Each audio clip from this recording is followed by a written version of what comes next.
무심히 먹고는 있었지만 공장에서 대량으로 만들어지는 이 기름들이 건강에 어떻게 도움이 된다는 것인지 궁금하지 않으셨나요?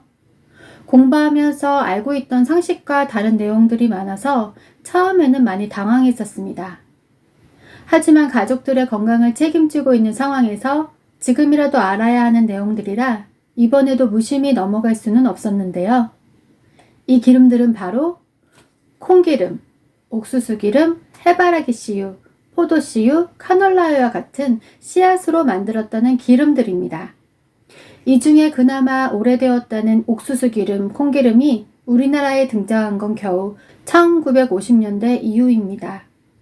본격적으로 먹기 시작한 1970년을 기준으로 한다면 고작 54년 정도 되었습니다. 최소 1500년 전부터 먹어왔던 참기름, 들기름에 비하면 이제 막 먹기 시작한 낯설은 기름일 뿐인데요.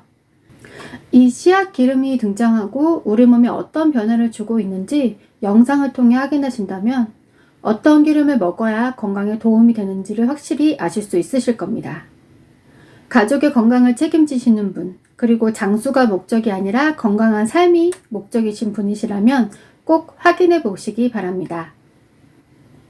2017년 미국 템플 대학의 치매센터 연구진은 생후 6개월 된 쥐를 두 그룹으로 나눈 뒤 한 그룹에는 기본적인 식단을 제공하고 B그룹에는 매우 2스푼의 카놀라유만 추가로 먹였습니다. 그러니까 A그룹과 B그룹에 같은 식단을 주고 B그룹에만 2스푼의 카놀라유를 먹였다는 건데요. 이 생쥐들은 치매에 걸리기 쉽도록 유전자가 조작된 생쥐들이었으며 치매에 걸리기 전 실험을 한 것인데요. 6개월 후 생리 12개월이 되어 확인해 보니 카놀라유를 먹은 B그룹이 작업기억, 단기기억, 학습 능력의 차이였는데요. 카놀라유를 먹은 B그룹의 쥐가 세 가지의 기능이 모두 떨어졌고 중요한 것은 그 작업기억 장애를 겪었다는 것입니다. 기억이 손상되었다는 것이죠. 두 그룹의 뇌조직을 조사한 결과 그 카놀라유를 먹은 B그룹의 생쥐들의 뇌는 신경세포를 보호한다는 베타 아밀로이드 1,40이 크게 감소하고 그 치매 발병의 원인인 단백질 찌꺼기가 많아졌음을 확인하였습니다. 그리고 연구진들은 포화지방이 적다는 이유로 건강한 기름으로 알려진 카놀라유가 알츠하이머 환자의 증상을 더욱 악화시킬 수 있다는 연구 결과를 발표하게 됩니다.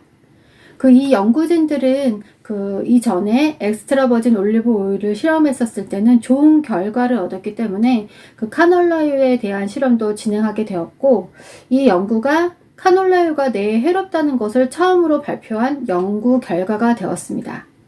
그러면 이 식용유에는 무엇이 많이 들어있는 걸까요? 뇌과학 전문의이면서 의학 박사인 야마시마 테스모리 박사는 식용유에 많은 오메가6 뿌리면 하이드록 시노넬라라는 독성 물질이 발생한다고 합니다.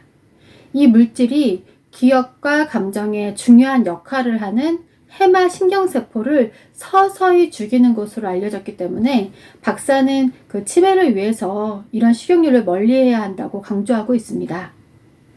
콩, 옥수수, 해바라기 씨에서 기름을 어떻게 짤 수 있을까요? 네, 공장에서 높은 열로 계속 끓이고 이 헥산이라는 화학물질을 넣어서 씨앗에서 기름을 분리하게 됩니다. 이 번거로운 과정을 여러 번 반복하게 되는데요.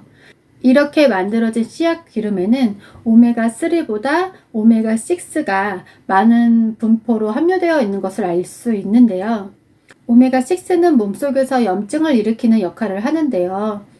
몸에 나쁜 세균들이 들어왔을 때는 이 염증 반응으로 나쁜 세균들을 없애기 때문에 먹지 않으면 안 됩니다. 하지만 많이 먹으면 부작용을 일으키게 되는데요. 이 오메가6의 염증에 대한 문제는 계속 지적되어 왔었습니다.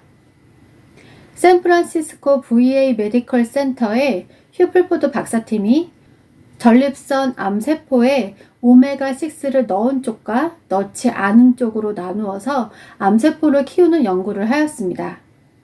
연구 결과는 오메가6를 넣지 않은 쪽에 비해서 암세포가 2배나 빨리 성장하는 것을 확인하였는데요. 연구팀은 오메가6가 염증을 일으키는 작용을 하고 이 염증으로 암세포가 커진 것이라고 설명하였습니다. 그리고 2006년 암 연구 학회지 캔서 리서치에 오메가6 지방산이 전립선 암 세포의 성장을 촉진한다는 연구 결과를 발표하였습니다. 오메가6는 오메가3와 충분한 균형을 이루었을 때는 염증을 억제하는 작용을 하지만 부족할 때는 염증 반응을 촉진하는 독성 물질로 변해버리기 때문에 이 오메가6와 오메가3를 어떤 비율로 먹느냐가 굉장히 중요합니다. 이런 비율을 따지는 게 왜 필요해졌을까요? 우리가 오랫동안 먹어왔던 식습관에서는 오메가3보다 오메가6를 많이 먹었던 적이 없었기 때문입니다.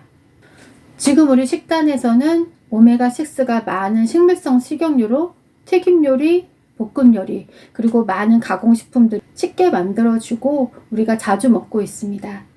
휘플보드 박사는 60년 전에 비해서 오메가6를 10배 정도 더 많이 먹고 있다고 경고를 했지만 지금 현대를 살아가는 우리들은 20배 이상 먹고 있을 것이라고 합니다.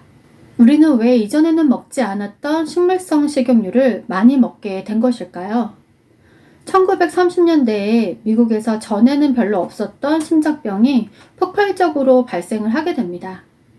주로 중년 남성들, 기업가, 회사 임원들에서 많이 발생을 하게 된 것인데요. 그 당시 미국도 전쟁을 치르고 나서 산업화가 본격적으로 시작되는 중요한 시기였기 때문에 미국은 원인을 찾아야 했습니다. 그리고 안셀 키스라는 박사가 그들의 식습관에서 지방과 콜레스테롤이 심장병과 관계가 있다는 것을 알아내게 되는데요. 그리고 주류 전문가들이 우리가 원시시대부터 먹었던 동물성 지방을 진복하게 됩니다. 그러면서 식물성 지방을 먹어야 한다는 주장이 대세를 이루게 되고 우리는 자연스럽게 식물성 식용유를 찾게 되고 선택할 수밖에 없게 된 것이죠. 그러면 어떤 기름을 먹어야 할까요? 우리는 역사가 깊은 기름을 먹으면 됩니다. 첫 번째는 들기름입니다. 우리나라에서 빠지면 안 되는 기름인데요. 이 들기름은 오메가3를 먹을 수 있는 중요한 식품이었습니다. 두 번째는 아마씨 기름인데요. 아마씨 기름은 8,000년 전부터 유럽에서 먹었다고 하는데 이 아마씨 기름도 오메가3가 풍부한 기름입니다. 세 번째, 치아씨 기름입니다. 치아씨 기름은 아메리카 대륙에서 유일하게 기름 작물로 재배되었다고 해요. 이 치아씨 기름에도 오메가3가 풍부하기 때문에 꼭 필요하면서 건강한 기름입니다. 그리고 네 번째, 엑스트라 버진 올리브 오일인데요.